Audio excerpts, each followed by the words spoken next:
بسم الله الرحمن الرحيم نحمده ونصلي ونسلم على رسوله الكريم أما بعد فأعوذ بالله من الشيطان الرجيم بسم الله الرحمن الرحيم قال الله تعالى في القرآن المجيد والفرقان الحميد محمد رسول الله والذين معه أشداء على الكفار والرحماء بينهم آمنت بالله صدق الله العظيم وصدق رسوله النبي الكريم الأمين إن الله وملائكته يصلون على النبي يا أيها الذين آمنوا صلوا عليه وسلموا تسليما الصلاة والسلام عليك يا سيدي يا رسول الله الصلاة والسلام عليك يا سيدي يا حبيب الله وعلى آلك وصحابك يا سيدي يا خاتم النبيين.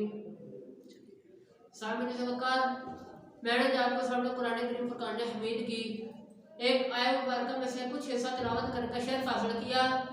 اللہ تبارک و تعالیٰ نے ارشاد فرمایا محمد صلی اللہ علیہ وسلم یہ اللہ کے رسول ہیں والذین معہ اور جو ان کے ساتھ ہیں اشداء علی الکفار یہ کافروں پر بہت ہی زیادہ سخت ہیں پہاڑوں سے بھی زیادہ سخت ہیں کافروں پر ورحماء بینہم اور یہ آپس میں ان کے بہت اچھے تعلقات یہ آپس میں بہت مہربان ہیں رحم دل ہے.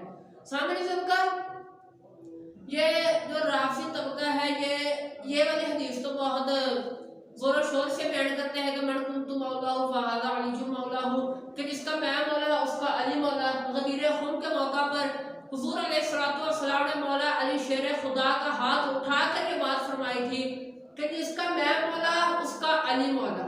ٹھیک ہے ہم اس کو مانتے ہیں ہم اسے تسلیم کرتے ہیں لیکن ایک دفعہ حضور علیہ السلام مسجد نبوی سے باہر تشریف لا رہے تھے مسجد نبوی سے باہر تشریف لا رہے تھے اور آپ کے دائیں ہاتھ میں صدیق اکبر کا ہاتھ تھا اور بائیں ہاتھ میں فاروق اعظم کا ہاتھ تھا.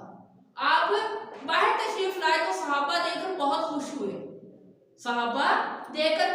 جب رسول اللہ صلی اللہ علیہ وسلم نے دیکھا کہ میرے یاروں کو میرے ساتھ دیکھ کر خوش ہو رہے ہیں میرے یاروں کو میرے ساتھ دیکھ کر خوش ہو رہے ہیں. رسول اللہ نے فرمایا جب منظر دیکھ کر خوشی ہوئی تو صحابہ کہتے ہیں جی ہاں یا رسول اللہ بالکل خوشی ہوئی. حضور نے فرمایا سن لو یہ ایک دفعہ تمہیں منظر پھر دیکھنے کو ملے گا. صحابہ نے پوچھا یا رسول اللہ کب؟ حضور صلی اللہ علیہ وسلم نے ارشاد فرمایا ہاکذا یبعث یوم القیامہ. حضور صلی اللہ علیہ وسلم نے ارشاد فرمایا ٹھیک اسی طرح ہی میں اور ہم لوگ اسی طرح ہی قیامت والے دن اکٹھے اٹھیں گے ہم اکٹھے مبعوث ہوں گے. یہ بھی تو بیان کرو نا مولا علی کی شان کو بیان کرتے ہو یہ حدیث بھی بیان کرو کیوں اندھی ہو جاتی ہو. اس میں ایک بہت لطف ہے کہ دیکھیں مولا علی شیر خدا کا بھی رسول اللہ نے ہاتھ اٹھایا اور ان کا بھی ہاتھ اٹھایا. ایک بیان ہوتا ہے دوسرا نہیں ہوتا. اس میں ایک لطف ہے. وہ لطف کیا ہے کہ آپ جائیں نا کسی ڈیرے پر کسی چودھری کے پاس کسی وڈیرے کے پاس اس نے کتا رکھا ہوتا ہے اپنے مال کی حفاظت کے لیے اس نے اپنی چیزوں کی حفاظت کے لیے کتا رکھا ہوتا ہے. تم اکیلے جاؤ گے وہ کتا تمہیں پڑ جائے گا تم اکیلے جاؤ گے کتا تمہیں پڑ جائے گا لیکن اگلے دن ہی تم جاؤ اور تمہارا ہاتھ اس کتے کے مالکوں کے ہاتھ میں ہو تو جناب وہ کتا اس وقت تمہیں پڑے گا نہیں وہ الٹا تمہارے پاؤں آگے چاٹے گا. اب یہاں پر کتے سے سوال ہوتا ہے کہ اے کتے بتا کل میں آیا تو نے مجھے کاٹ لیا مجھے پڑ گیا لیکن آج ہی میں آیا ہوں تو نے مجھے کچھ نہیں کہا اس کی وجہ کیا ہے. تو یہ کتا یہ جواب دے گا کہ میں کتا ضرور ہوں لیکن یہ میں جانتا ہوں کہ جن کا ہاتھ مالکوں کے ہاتھ میں ہو اس کو بھونکا نہیں کرتے اس کو پڑا نہیں کرتے. کتے کو پتا ہے کہ جناب والا اس کو نہیں پڑھنا کیوں اس کا ہاتھ میرے مالکوں کے ہاتھ میں ہے.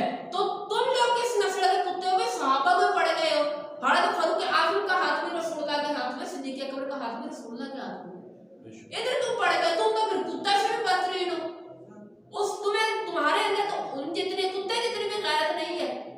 جابر موت ساتھ میں یہ بات نکلے کہ دو منافق جا رہے تھے مدینہ شریف کے کتے نے ان کو کاٹ لیا مدینہ شریف کی کتے نے ان کو کاٹ لیا اور جب وہ منافق گئے رسول اللہ کی بارگاہ میں گئے جا کے عرض کی یا رسول اللہ صلی اللہ علیہ وسلم ہم نے تو سنا تھا کہ مدینے کے کتے بھونکتے بھی نہیں ہیں اور اس نے تو ہمیں کاٹ لیا.